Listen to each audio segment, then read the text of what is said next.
Charan! Ayan. Hello, good afternoon everyone. Late upload pa rin po ito. Nasa ako, Narita Airport. Ayun, pinakita ko kanina yung tsinelas na dala ko para kay mama. Ayan, what's in my bag? Ayan, kung ano-ano. May dala po akong mikan. Ayan, nagla-live po yata ako that time. Ayan, hindi ko na matandaan. O, ayan, binuksan natin yung aking dalang mikan. Tapos, ayan, nasa waiting area po ako. Inaabangan ko nung lumabas si mama doon sa ano. Dumating na rin yung aeroplano that time. Kaya lang medyo natagalan si mama sa loob. Kaya kain-kain muna ako dito sa labas ng waiting area.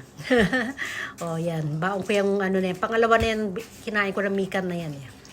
O, diba? O, ayan. O, marami akong dala dyan sa bag ko. Ano-ano, may dala pa nga akong alak para kay mama eh. Pero may tsinelas pa. Ayan.